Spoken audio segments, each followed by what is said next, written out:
Now I know what you're thinking. Of course Die Hard is not canon to the Jurassic franchise, and obviously that is true. However, one purpose of this video is for me to make the case for my own headcanon as to why I personally consider Die Hard as a prequel to Jurassic Park. Son of a bitch. But mainly, it's also a fun thought experiment like my Could Twister be canon to Jurassic Park video I made previously. The link is in the description down below. So this is just some sloppy fun. To start with, I must make clear that this idea only takes into account the first Die Hard movie, as bringing the sequels into play breaks the canon. For example, actors like Samuel L. Jackson appear both in Jurassic Park and Die Hard with a Vengeance, so it wouldn't work having the same guy appear twice, not to mention returning from the dead. And one rule I tend to place on the criteria for something to connect to Jurassic is for no actors to cross-pollinate. Fortunately, Die Hard 1 has no actors which appear in any other Jurassic film, so purge your mind of all the Die Hard sequels and let's focus solely on the original and how it works within the Jurassic mythos. Well, the entire plot of Jurassic Park hinges on disgruntled InGen investors worrying about the safety of the park on Isla Nublar after the death of a worker at the hands or claws of a velociraptor. They forced park owner John Hammond to bring in a team of scientists and a lawyer called Donald Janaro, who represents the park investors, to go and oversee the operation and weigh up if they wish to give it their endorsement. As Donald Janaro explains, "Let's get something straight, John. This is not a weekend excursion. This is a serious investigation of the stability of the island. Your investors, whom I represent, are deeply concerned. 48 hours from now, if they're not convinced, I'm not convinced. I'll shut you down, John." Now, we're never told who the investors are within the Jurassic film canon, but a clue to the intentions of who these people are may lie within the Jurassic Park novel, which explains that the only investors who had the patience for Hammond's secretive operation were the Japanese.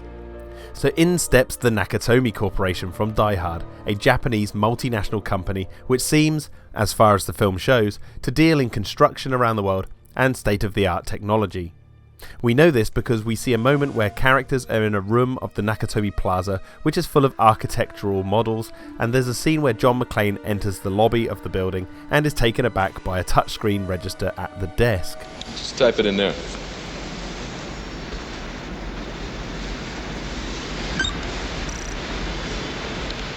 Cute toy. Yeah, if you have to take a leak, it'll even help you find your zipper. The same thing happens in Jurassic Park with Lex when she discovers the touchscreen display within the tour vehicles. It's an interactive CD-ROM! Look, see? You just touch the right part of the screen and it talks about whatever you want. And with the park's infrastructure still being built in Jurassic Park, I like to think the Nakatomi Corporation were at least providing technology like the interactive touchscreens to InGen and funding the construction of the park itself, perhaps even providing Hammond with architects. Now back to Donald Janaro. As I mentioned, he's a lawyer who represents Hammond's investors, so in this scenario he would be working for the Nakatomi Corporation. However, he's not the only Janaro working for them. As we find out in Die Hard, Holly McClane's maiden name was Holly Janaro, which immediately means she's the younger sibling of Donald. So John McClane is Donald Jannaro's brother-in-law, which is fun to imagine. Welcome to the party, pal! Now I must address a goof in Die Hard which changes Holly's name from Janaro to Janiro. Yes, there's a few moments where her name is spelt different to Donald Jannaro's. For example, when John McClane uses the touchscreen in the lobby, the spelling of her name changes for a split second when he taps the screen. And, most notably, her name is spelt Janiro on her office door. However, during the end credits of the movie, and how the characters pronounce her name in the film, and how it's basically registered everywhere else, it's Janaro. So despite the mistakes present in the movie, I believe it's supposed to be the same spelling as Donald Jannaro's surname in Jurassic Park. Anyway, back to the headcanon. So we've got the Nakatomi Corporation's link to the plot of Jurassic Park, as well as a character connection. So how does the tone of the film compare to what's seen in Jurassic? Obviously, Die Hard is a much more violent and adult film compared to the Jurassic movies, so in that regard one could say it doesn't gel.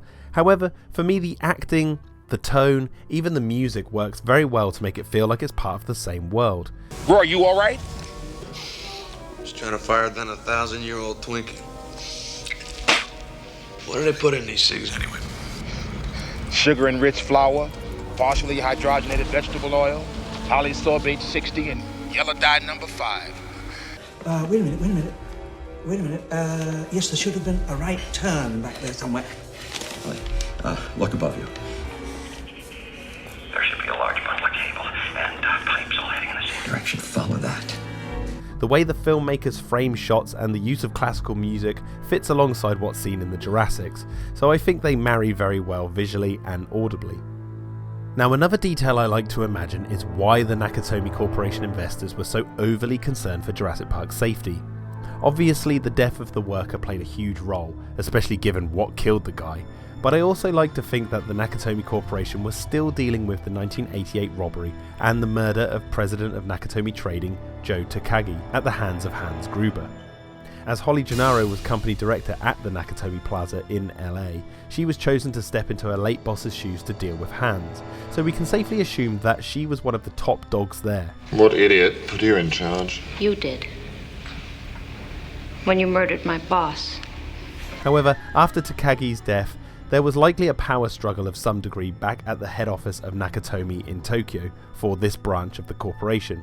But given Holly's handling of the situation in 1988, it's safe to assume Holly took over the US relations for Nakatomi, giving her closer access to their relationship to InGen.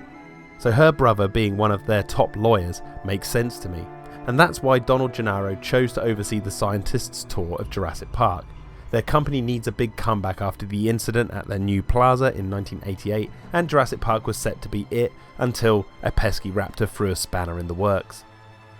Actually, as I typed this script out, it's just clicked with me that both Die Hard's plot and Jurassic Park's plot revolve around a state-of-the-art building or park on the cusp of being open before things go to pot. Anyways, I think that about covers it. I hope this video has been an interesting listen and gives you something fun to think about. Next time you watch Die Hard, just try and picture it taking place in the Jurassic Park universe, and hopefully you'll see what I see. Maybe I'll do another one of these in the future, because I have got a couple of other films that I like to connect to the Jurassic Park universe in my headcanon, but we'll save those for another time. Please like, subscribe, all that jazz, and I hope you all have a good day.